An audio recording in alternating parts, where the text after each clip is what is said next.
हम आज ionic equilibrium के कुछ कॉमन सवाल के ट्रिक्स देखेंगे। हमें फाइंड करना है pH ऑफ 10 का पावर -2 नॉर्मल HCl। HCl के केस में normality is equal to molarity into n factor होता है और n फैक्टर HCl का 1 होता है, तो नॉर्मेलिटी मोलैरिटी के इक्वल होगी। तो H प्लस का कॉन्सेंट्रेशन यहाँ पे 10⁻⁻² मोलर हो गया।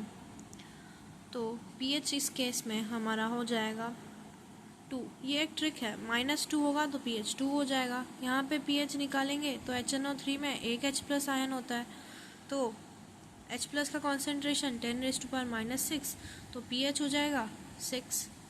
वैसे ही अगर हमें बोले H2SO4 में H प्लस आयन का कॉन्सेंट्रेशन कितना होगा, H2SO4 जब टूटता है तो 2H प्लस आयन देता है, तो H प्लस आयन का कॉन्सेंट्रेशन 2 × 10⁻⁻1 हो जाएगा। तो इसका जब हम pH निकालेंगे तो 1 - log 2 करेंगे। log 2 का वैल्यू 0.3 होता है, तो 1 - 0.3 करेंगे। 1 - 0.3 0.7 आ जाएगा। नेक्स्ट क्वेश्चन है हाइड्रोजन आयन कॉन्सेंट्रेशन इन मोल पर litre in a solution of pH 5.4 will be.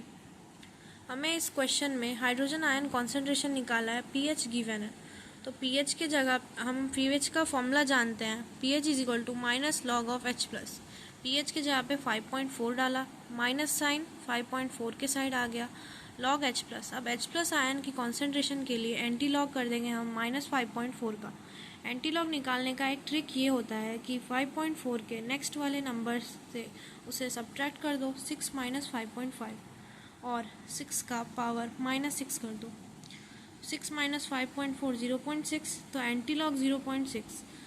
0.6 का वैल्यू लॉग में कौन से का वैल्यू होता है, तो 4 का, तो 4 × 10⁻⁻6 इसका आंसर हो जाएगा। हम एक और कॉन्सेप्ट पढ़ते हैं, pH ऑफ डाइल्यूटेड एसिड और डाइल्यूटेड बेस। जब भी किसी एसिड, स्ट्रॉन्ग एसिड को जब हम डाइल्यूट करते हैं तो M1V1 = M2V2 वाला फॉर्मूला लगता है। सेम कॉन्सेप्ट हम बेस के लिए भी लगा सकते हैं। एक क्वेश्चन करके देखते हैं। Find pH when 50 ml of 1 molar HCl is diluted to 100 ml।